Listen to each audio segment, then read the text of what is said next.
To my YouTube channel फाइंस बाबा। Guys आज जिस शेयर का हम डिसीजन करेंगे उसका आपने नाम देख लिया होगा, आईआरसीटीसी। ठीक है, Indian railway catering and tourism corporation limited. Guys इस शेयर को पिक करने का कारण है पिछले 2 साल से इस शेयर में हमने ग्रोथ नहीं देखी, कंसोलिडेशन का जोन बन रखा है, सेम जगह पे ट्रेडिंग चल रही है कुछ इस तरीके से गाइस। और गाइस अब इस शेयर में ब्रेकआउट आया है। इस ब्रेकआउट के आने के बाद ही मैंने गाइस इस शेयर को पिक किया है। अब गाइस देखिए, बहुत सारे लोग ना दिवाली के नाम पे आपको स्टॉक्स बेचेंगे कि दिवाली के लिए आप ये स्टॉक खरीद लें, वो वाला खरीद लें। ठीक है गाइस, आप उन पे ना फोकस करें, क्योंकि आप सबको मैं एक जो थोड़ी सी इंपॉर्टेंट बात बताऊंगा कि दिवाली के जो भी स्टॉक्स होते हैं ना गाइस, वो आप ना जितने भी शेयर्स लोग अभी बता रहे हैं आपको, आप एशियन पेंट ले लीजिए, पॉलीकैब वायर में ले लीजिए, जितने भी ये शेयर है ना गाइस ना, इनका इस महीने का और पिछले महीने का ग्रोथ देखेंगे ना तो ये ऑलरेडी ग्रोथ कर चुके हैं। अब गाइस ना इनमें जो ग्रोथ आएगी ना, ये ठीक ना, वो पहले सेलिंग से आएगी फिर ग्रोथ आएगी। और होगा क्या एक्चुअली गाइस, सभी लोग हाई पे खरीदेंगे, ठीक है, फिर डाउन जाएगा और अपसाइड मोमेंटम नहीं पकड़ पाएंगे। तो इसलिए गाइस दिवाली के नाम पे किसी भी शेयर पर फोकस ना करें कि दिवाली में ये शेयर भागेगा वो भागेगा, कोई शेयर नहीं भागेगा गाइस। आपको बहुत सारे लोग मारुति के शेयर पिक करवाएंगे, मारुति हो गया, और आपको हीरो मोटर्स का शेयर पिक करवाएंगे। बट आप सबको ही पता है गाइस, हीरो मोटर्स और मारुति ने अभी हाल में ही हाई लगाया था।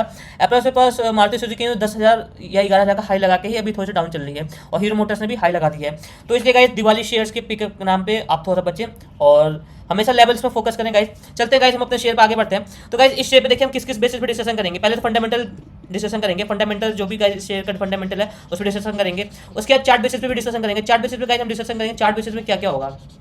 चार्ट में गाइस हम रेजिस्टेंस और सपोर्ट इस पर डिस्कशन करेंगे, और किस लेवल पे हमें बाइंग करना चाहिए और किस लेवल पे सेल करना चाहिए और कब तक होल्ड करना चाहिए, सब चीज़ को करेंगे।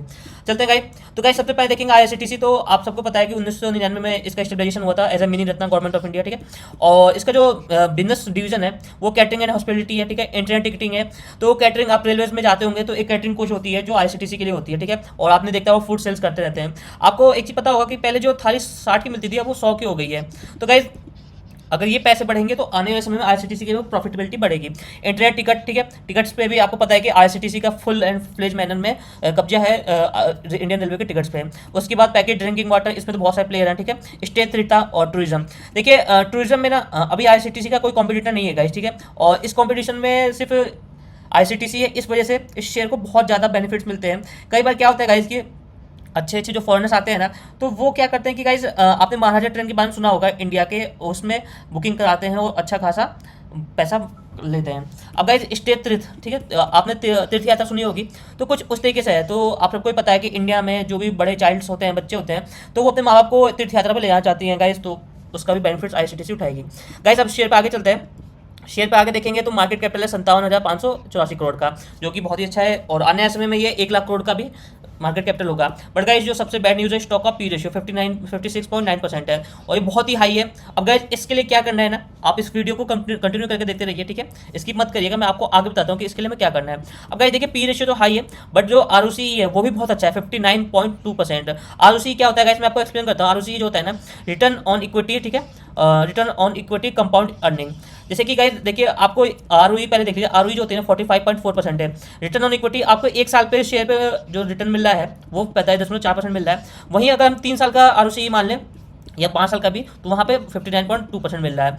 तो जो आरओई है गाइस वो आपका 1 साल का रिटर्न होता है आपके इक्विटीज़ पे, और आरओसी जो होता है वो 3 से 5 साल का होता है, लॉन्ग टर्म का होता है।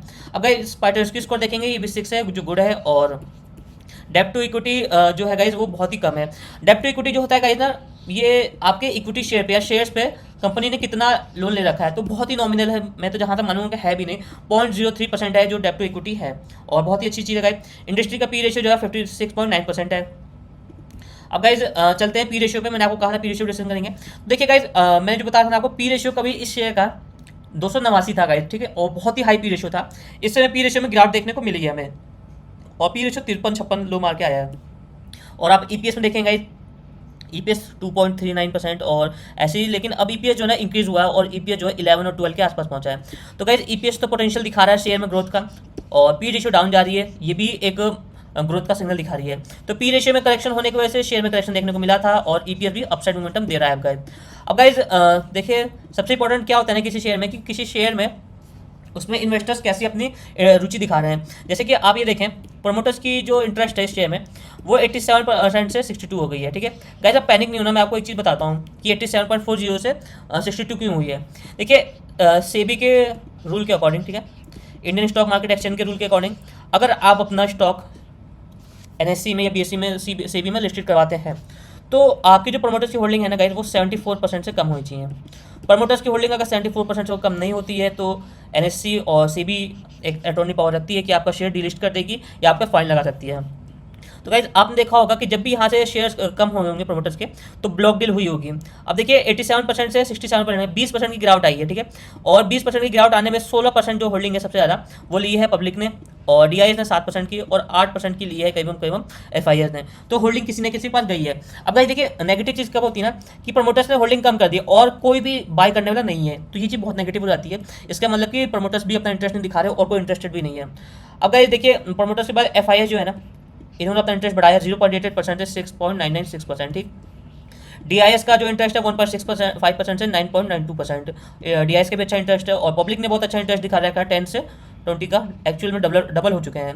अब चलते हैं गाइस चार्ट बेसिस पर एनालिसिस करेंगे। चार्ट पे चलते हैं सबसे पहले। देखिए गाइस चार्ट पे कुछ इस तरीके से ये मैंने पैटर्न बना रखा है, ठीक है। इस पैटर्न के हिसाब से मुझे जहाँ तक लगता है कि शेयर में कुछ अच्छी खासी 1300 तक का लेवल देखने को मिलेगा। तो गाइस शेयर का जो लॉन्ग टर्म का जो मेरा टारगेट है ना 1300 है, और आप अगर होल्ड करते हैं तो लॉन्ग टर्म में होल्ड कर सकते हैं। अब गाइज जो एक इंपॉर्टेंट चीज़ मैं आपको पहले भी कहा था कि ब्रेकआउट आई है, तो देखिए गाइज इस ट्रेंड लाइन में ब्रेकआउट आई है, ठीक है। यहाँ पे देख सकते हैं, यहाँ पे देख सकते हैं, और यहाँ से भी ब्रेकआउट आई है, और यहाँ से जब भी रिजेक्शन पाया शेयर इसके नीचे ही सस्टेन किया है। लेकिन इस बार गाइज जो है ना, शेयर ने इसको ब्रेकआउट को इस ट्रेंड लाइन को ब्रेक किया है और सस्टेन किया है। रजिस्टेंस से पहले थोड़ी सी रिजेक्शन मिली है और सेलिंग देखने को मिली है, बट गाइज ट्रेंड लाइन को ब्रेक नहीं किया मार्केट ने, और फिर से सपोर्ट लेके ट्रेंड लाइन से अपसाइड जा रहा है। अब गाइज जो सबसे इंपॉर्टेंट बात होती है ना, कि जो सेफ एंट्री कहाँ बनाए, नए बायर्स कहाँ से आए हैं, ठीक है। जो भी नए बायर्स इक्विटी को बाय करना चाहते हैं गाइज, उनके लिए जो सेफ एंट्री होगी मेरे हिसाब से वो 760 के ऊपर सबसे ज़्यादा सेफ रहेगी गाइज, ठीक है। 760 के ऊपर अगर बाय करते हैं, ठीक है, 760 के ऊपर सेफ एंट्री बनेगी रजिस्टेंस के ऊपर, और मैक्सिमम ट्रेल करिए आप गाइज 1300 तक का आपका लॉन्ग टर्म में टारगेट रहेगा। पहला आपको रजिस्टेंस देखने को मिलेगा 900 पे, दूसरा रजिस्टेंस आपको मिलेगा 1020 पे, और तीसरा मिलेगा 1100 पे, और उसके बाद गाइज आपको 1300 तक मैक्सिमम ट्रेल कराना है। और गाइज एक चीज़ इंपॉर्टेंट आपको पहले बता देता हूँ, आप ये देख सकते हैं इस शेयर ने अप्रॉक्स 1300 का हाई लगा के, और सिर्फ सेम डे में ही तो गाइज ये शेयर 600 पाया तो नहीं है, ठीक है। स्लोली गिरा है, और गिरते गिरते टाइम लगा है, और गिरने में करीबन आप देखें तो 2021 के सितंबर से गिर के ये शेयर मई 2022 तक में डाउन आया है। उसके बाद मैंने आपको बताया था कि पिछले 2 साल से शेयर सेम जगह पे कंसोलिडेशन हो चुका है। तो आप देखें अप्रैल 2022 से लेके और अप्रैल जून सितंबर तक 1.5 से 2 साल तक शेयर सेम जगह पे ट्रेडिंग कर रहा है। अब गाइस देखिए इसमें जो है हमने ये बात कर ली कहाँ से फ्रेश बाइंग करनी है। अब जो बहुत सारे लोग पहले से होल्डिंग कर रखे हैं, ठीक है, थोड़े से एक्सपर्ट होंगे, चाहे जो मिड टर्म में शॉर्ट टर्म में ट्रेडिंग करना चाहते हैं, ठीक है, और जो एडिंग और प्रोफेशनलिज्म जानते हैं, एडिंग करना जानते हैं और एवरेजिंग करना जानते हैं, उनके लिए क्या है ना गाइस कि आप 700 के ऊपर बाय करें। मार्केट में रिजेक्शन मिलता है, ठीक है, और रिजेक्शन मिलता है 680 के लेवल के नीचे से, तो आपको 600 तक एडिंग करनी है। इसके बाद आप एग्जिट कर जाएँ तो अच्छा है, क्योंकि यहाँ से रिवर्सल अगर आता है तो सही है, नहीं तो आप एग्जिट कर जाएँ तो सही है। और लॉन्ग टर्म में जो जितने भी लोगों ने गाइस होल्ड कर रखा है वो 580 का स्टॉप लॉस यूज़ कर सकते हैं। अब गाइस स्टॉप लॉस यूज़ करने का मतलब ये नहीं है कि आपने एक अच्छी खासी कैपिटल डुबा दी। अगर आप लॉन्ग टर्म में होल्ड करना चाहते हैं तो कर सकते हैं गाइस, ये आपके ऊपर है कि आप होल्ड करें या ना करें। दूसरी चीज़ गाइस, अगर आपके पास और पैसा है, एडिंग करना जानते हैं, एवरेजिंग करना जानते हैं, तो आप ये कर सकते हैं, बिल्कुल भी कर सकते हैं, इसमें कोई प्रॉब्लम नहीं है, और आप शेयर को लॉन्ग टर्म में होल्ड कर सकते हैं। अब गाइस देखिए पहले शेयर को मैंने पिक क्यों नहीं कराया, क्योंकि यही बात होती है। देखिए जो रिटेल इन्वेस्टर कम पैसा रखते हैं, अब यहाँ से शेयर ग्रोथ करेगा, फिर जब शेयर डाउन आ जाएगा ना, तो वो 1 साल के अंदर उसको ऐसा लगेगा मेरा पैसा फंस गया है। लेकिन जो बड़े होल्डर्स होते हैं जिनका बड़ा पैसा होता है, वो नीचे आएगा गाइस, वो एवरेजिंग करते जाएंगे, और शेयर देखिएगा एक नई दिन रिवर्सल देगा, और रिवर्सल देके अच्छा खासा मोमेंटम देगा। और गाइस वैसे शेयर ने ट्रेंड लाइन को ब्रेक कर दिया है और अच्छा खासा अपसाइड मोमेंटम बन रहा है पिकअप। और ये गाइस 1 वीक का चार्ट है, तो जो भी आपको मोमेंटम देखने को मिलेगा वो 1 वीक के चार्ट पे ही देखने को मिलेगा, और 1 हफ्ते का समय तो लेगा ही। आप अगर इन्वेस्टमेंट करते हैं तो गाइस आपको टाइम देना पड़ेगा 6 महीने से ज़्यादा का, क्योंकि इन्वेस्टमेंट में आपको तुरंत रिटर्न नहीं मिलता। अगर आपको तुरंत रिटर्न चाहिए तो इंट्राडे में आप जा सकते हैं। अगर गाइज आपको मेरी वीडियोस अच्छी लगे तो please like and subscribe. Thank you guys.